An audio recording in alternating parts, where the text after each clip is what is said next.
Welcome to the Road Ahead Cafe. Hang on to your hat and enjoy the ride because you're about to get some powerful insights and practical hacks that will take your daily life to the next level.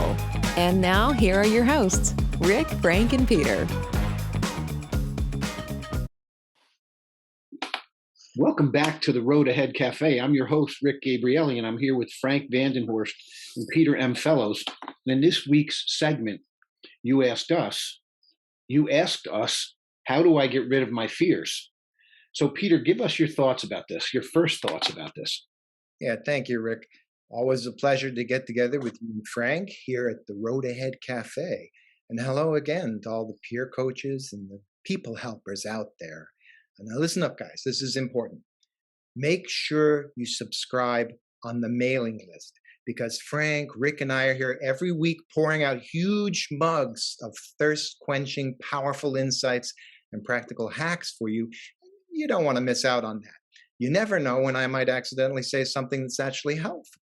So the sign-on form is at our homemade website, theroadaheadcafe.com. Now, let me tell you what I'm going to serve up for you today. I'm not going to tell you what you should do, but I will share with you how I engage my fears. That's how I teach mindfulness anyway, fun and learning through honest conversation. But here's what came up to me first on the issue of fear. Author Frank Herbert of the immortal classic Dune wrote, "Fear is the mind killer. Fear is the little death." And here's my take. Fear's not my problem. Fear is the problem of that little voice in my head who's constantly coming up with scary stories about what's going to happen and how he'll never be able to handle it.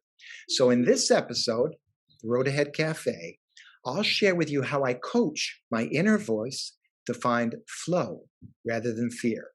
And I'll give you the two requirements. Fear needs to exist. And remove those two conditions, there can't be any fear. And I'll share with you the three strategies to use that'll help that little voice master his or her fears.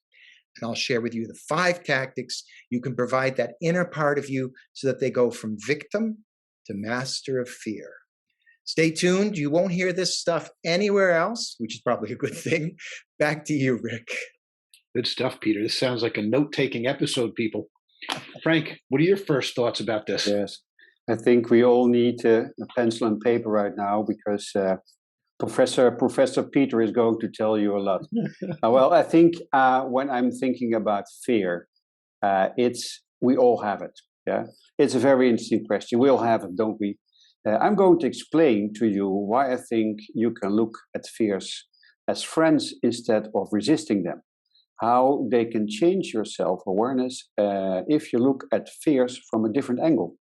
Fears as a guiding principle for change. Stay tuned. Good man, Frank. So this is my take. I think there's some programming involved here. When I thought about this topic, when we brought it up, I was thinking we're taught to fear very early. My wife had a good friend, and her dad always used to say, "We're like monkeys. We're just, all babies are born the same way. They just come out, they don't have any fears at all. And then all of a sudden, at some age, we start to express this stuff." So we're taught this stuff very early. I think that's a big problem to challenge. And we're always asking ourselves, will I be okay? And I want to talk a little bit in the second part about how our mind takes over and letting go of fear-based living and taking action versus being paralyzed and trusting in the face of adversity. So let's get a bit deeper into this, Peter. What have you got? Okay, thank you, Rick. All right. Empty your mental cups, folks, so I can pour in some of the good stuff. And don't worry, because if it's not your taste, Rick and Frank have been brewing up their own selections for you to try, and I'm sure you'll enjoy those. Now, I've told you that I think fear is not my problem. It's the problem of that little voice in my head. By attributing the fear I feel to that inner voice like it's a separate person, I put some distance between myself and those fearful thoughts. This is part of mindfulness, pathfinding, and it gives you the power to change hopelessness into compassion. Some call that inner voice your secret saboteur because it can ruin the coolest things for you with its fear-based stories. Some people call it the inner critic because every scary story seems to assume that you aren't up to handling what might happen to you, and so it undermines your belief in yourself. But I choose to see this inner voice differently. I choose to see the source of those thoughts as my brain, and I choose to call that source not my inner critic, but my inner champion. Because research shows us that while the brain has a negativity bias, it tends to see the possible bad rather than the possible good, it is designed to protect our sense of self. It's just overprotective and often misguided. Why is it like that? Because as Rick touched upon, during the course of our life, our brain, our inner champion, acquired a massive and complex network of fear-based beliefs, and everything gets filtered through that. So our inner champion gets, well, scared. And sometimes to protect us, it tries to scare us from doing stuff, from taking chances, from making changes. Our inner champion would rather live an unfulfilled life that's predictable than a fulfilling one that's unpredictable. So the first step in handling fears is to take on the role of mindfulness coach to my inner champion, talk to him as if he were a separate person. This is a device psychologists call distanced self-talk. And I'll share with you how I use that in a minute. But first, as promised, the two main conditions that fear needs in order to exist. Condition one, fear only exists in the future. There is no fear in the present moment. He doesn't live here. I've seen it time and time again. My inner champion, who I call Milo, only gets scared when he goes visiting the future. Now, there is a lot of good reasons for my brain to visit the future, that's for sure. But if you tell me that your inner champion is hanging out with fear, then I can tell you he's not here. He's wandered off to the future. Imagine you're driving down a highway in the middle of a desert. Everything's perfect. No traffic, good road, singing along to your favorite song on the radio. And then your inner champion says to you, I sure hope we don't break down out there because there's nothing but desert for miles around. See how he left the present moment? Everything was flowing, things were good. He wandered into the future, and now he's visiting with fear about something that may or may not happen. Now imagine that your car does break down. It happens, but you've pulled safely over to the side of the road. You have free roadside repair or towing. You're in no rush to be anywhere, so it's not really a problem. So the fear about your car breaking down disappeared because it happened. It has to. Fear can only exist in the future. It has nothing to do with the present moment. And maybe as you're reaching for your phone to call for a tow, your brain says, I sure hope the phone battery isn't dead. More fear. Not about the present. The present is just what is. Your inner champion is thinking about what may be. Now you have your phone out, and maybe the battery's good. Maybe the battery's dead. It doesn't matter. Guess what? That fear disappears because it can't exist in the present moment. And now your inner champion slips back to the future and thinks of some other future event that scares him. So fear is always about what the future might bring, about what might happen, never about what is happening. Which brings us to the second condition, condition number 2. Fear only exists when your brain judges that it can't handle a specific outcome that might happen. We all know pessimistic people, some people who expect the worst all the time. But for some of them, even though they're expecting the worst, that doesn't equate with them being stressed out by the prospect because they figure whatever happens, they can handle it. It's like when you're driving to a destination you've never been before and your passenger is worried you might get lost. Well, if you can trust your GPS, then you're not worried because you know it will plot you a path to get you where you want to go. And research shows that each of us has an inner GPS, the non-conscious mind, what I call our pathfinder, that is constantly figuring out our best path forward to getting us back or keeping us in the flow. And it streams that inner guidance 24/7 to the brain. What do I mean by flow? Everything was flowing along my life before the fear. On a dark desert highway, the cool wind in my hair, what's left of it, warm smell of colitas rising up through the air. And then my inner champion perceived the threat, and that interrupted the flow for me. If my inner champion is fearful, I know that he's in the future, not the present, and I know that he doesn't believe he can handle the threat he sees. But now that we know that, we have some strategies. Since fear only exists in the future, learn to return your brain's attention to the present moment. Okay? Thinking about the future allows you to plan and innovate, but when you're visiting with fear, you can just bring back your attention to where it is. And it's sometimes difficult to do, so a couple of tactics. Tactic one, the short-term tactic, when you have those fears distracting you, distract your inner champion. Find something that your brain sees as more engaging than your worry, like a great movie on TV that hooks your brain's attentions. Yes, your worry will return when your distraction ends, but at least you had a break. Tactic number two is long-term, much better, and Frank talked a little bit about this in the last episode. Practice the discipline of meditation, redirecting your attention to the present moment. There are plenty of ways to do this. The most powerful one is mainstream mindfulness meditation. Practice this by sitting, focusing on your breath. And when your inner champion gets distracted and focuses on something else, anything else, practice brings it back. As you practice this over time, when you find your inner champion hooked on a worry, you'll find that you can quickly unlock him or her and focus on what you are doing. Anything else, here in the present moment. Strategy two, since fear only exists when your brain judges that you won't be able to handle a specific outcome, diminish the threat assessment of that outcome. Tactic three is to reframe it. For example, say you were afraid to speak in front of a group and that's what you had to do. So you find a way of describing it that makes it less threatening. Well, it's only a small group presentation. Tactic number four, exaggerate it. Using the same example, you have to speak in front of a group.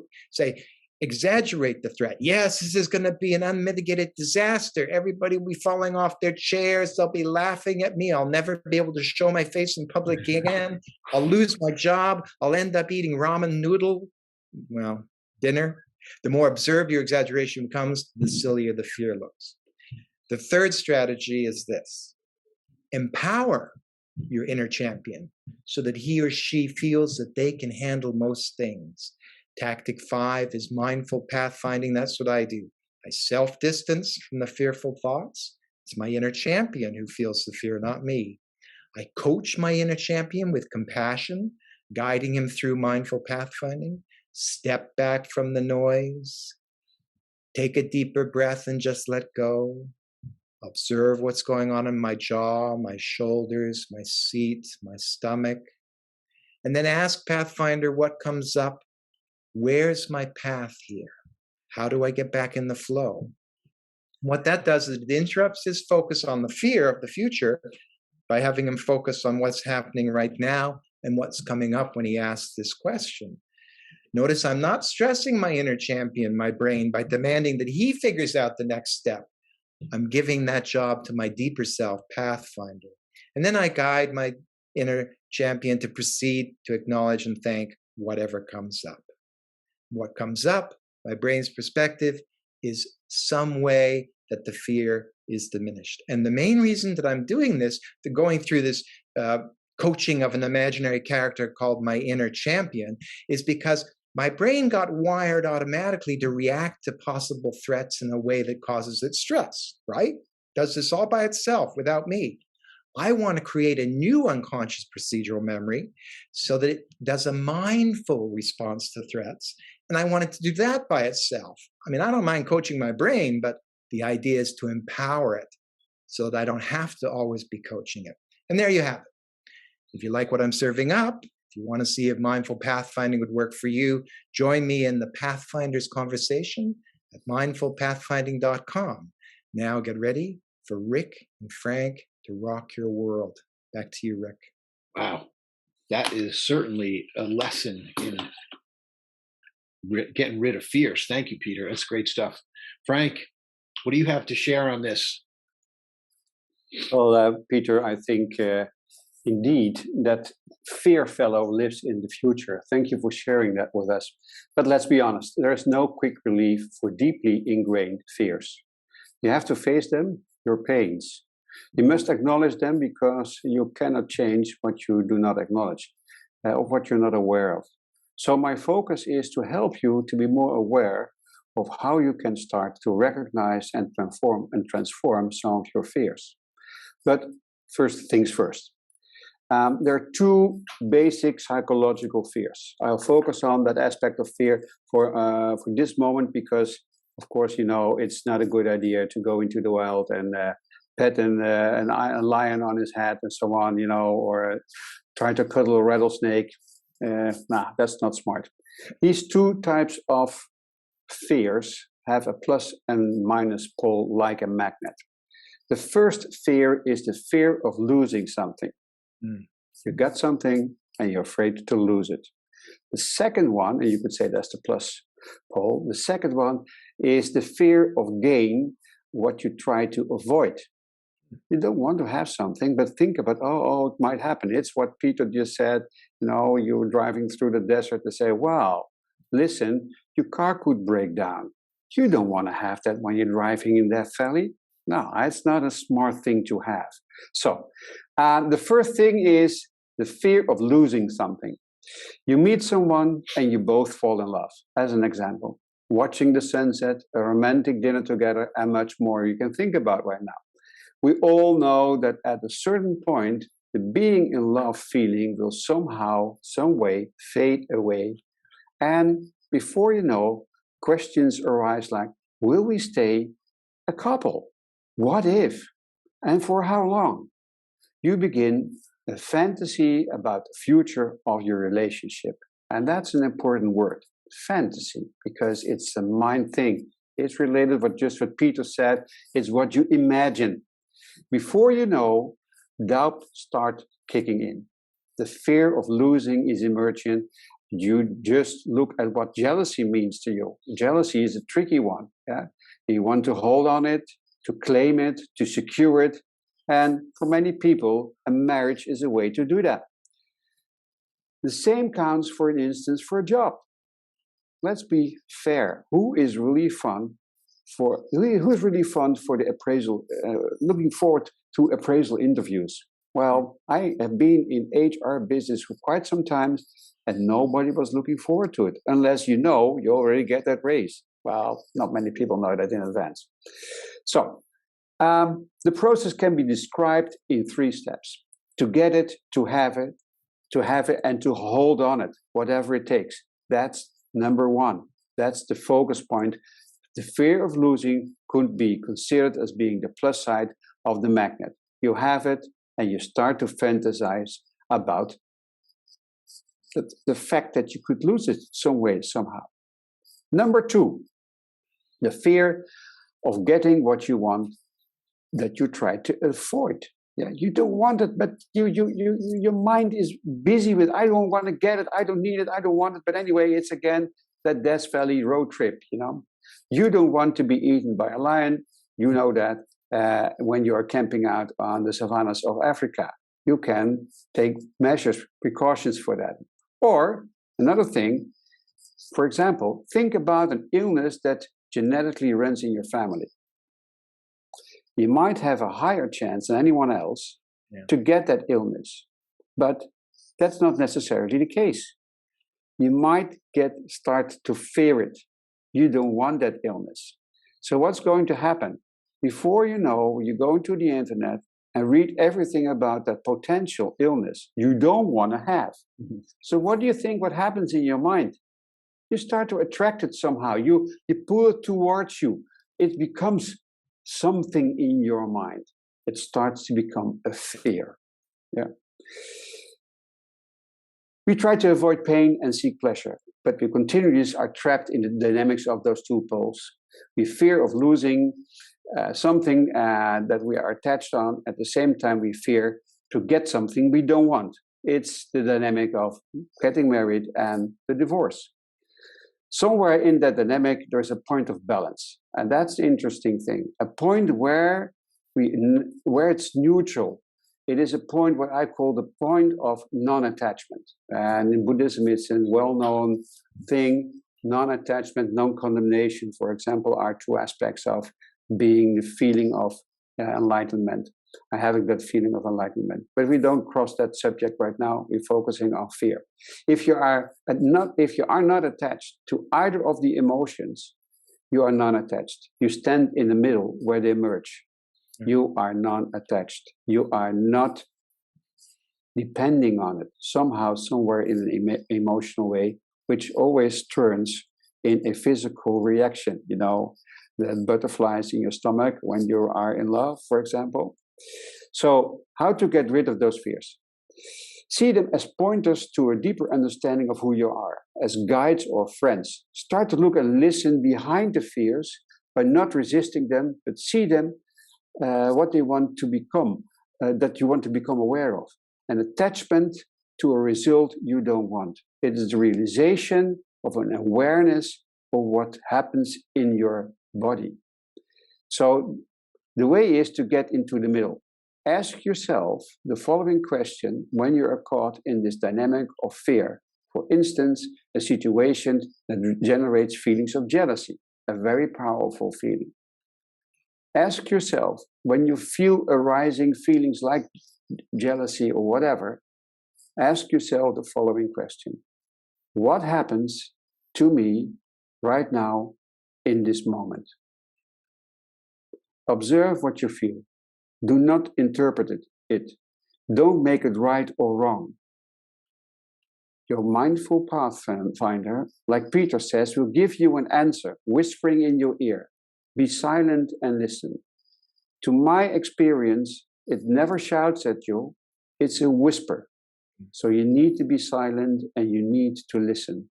The meaning behind the emotion will be revealed. You'll get an insight and become aware of the meaning of your fear, because the position of non-attachment is a position of objectivity. Try it, it will help you. By the way, do you want to know more? Contact me on LinkedIn or go to my website, frankwise.nl, and book a 30 minutes free session with me. I'm happy to meet you. Rick and Peter. Wow. You guys really did. You did feed us today. That's terrific stuff. So here's what I think.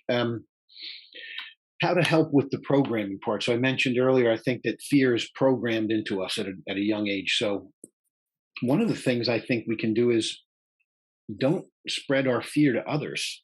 You know, I see a lot of times when someone is afraid, if there's anybody else around, they start to share that with the other person. Oh my God, did you hear what happened, you know, in this country or with this neighborhood, or, you know, we've got plenty of news right now, and you could even see something on social media that gets you all fired up, and the next thing you do, you're clicking it, you're sharing it, you're commenting on it, you're igniting it, you're pouring fuel on it, so you're sharing it with others. So in some way, there's a subconscious urge to bring people in on that and justify these fears along with us.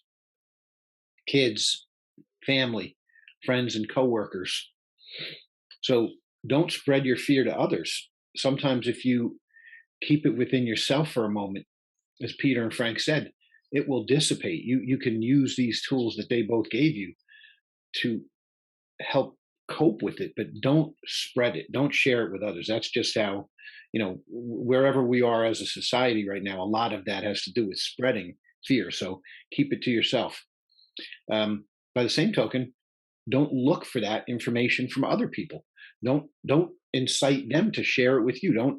Don't start with your fears to incite them. Oh, you think that's bad? Listen to my fears, and then they'll dump some more on you, and you know, an extra helping you do not need. Yes, you will be okay. Keep doing your work. Stop comparing yourself to others. Both Frank and Peter mentioned what's happening in the future. Comparing yourself to others is thinking about, you know, how you will be. How can I be better? How can I be like that other person? This is about you. You've got to do your work. You are unique. Develop the gifts with us right here. This is a great place to start at the Road Ahead Cafe.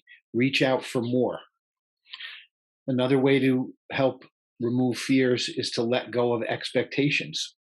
I think predicting what might happen, thinking I need this outcome. What do I think this should look like? And very rarely does it look like that. Fear lives in the place where your thoughts and expectations intersect. Kick worry to the curb. Take simple actions in your chosen area. Be the expert in your own world. Close your eyes and trust. Your best chance to live fully is happening right now, today. So, we're so happy to have you with us. If you want to know more about what I do, go to rickgabrielli.com. As I was working on this episode, I was thinking about the Currency of Connection, the last book Carol and I wrote, and I think that's a great place to start. Peter, any final thoughts? Okay, well, thank you, Rick. Remember that fear only exists in the future. Fear only exists when your brain judges it won't be able to handle what's going to happen or may happen in the future. So you can always return your brain's attention to the present moment. You can diminish fear. You can exaggerate fear. You can reframe fear. You can empower your inner champion so that she or he feels they can handle anything by coaching them. And I would leave you, my friends, with a original meme-ready thought, and that is, a problem is just a logistic that your brain judges it can't handle. Back to you, Rick. Great job. Great work today, Peter. Frank, you want to share your final thoughts for us?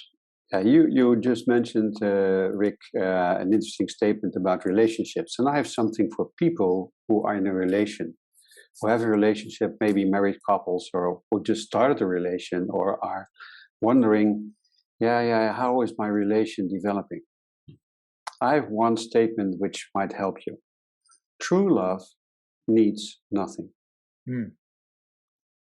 That refers to the fact no claim, no loss, no attachment. Does it mean I don't care about a person? Yes, of course you can care about a person. When he is ill, so of course you can do that. But that's a conscious choice to do that. Yeah. That you decided to do that because of love. But in essence, true love needs nothing. Sure. Back to you, Rick. Good stuff, Frank. Terrific. My final thoughts on this, just to leave you with one phrase to wrap it up. When I stopped having expectations, I was then free. Thank you for joining us today for the Road Ahead Cafe. Remember, good people share good things with friends, so don't be shy. Let those you care about know about your trend-setting discovery of the Road Ahead Cafe. We look forward to getting together with you again next week. Savor the day. See you next time. Bye-bye.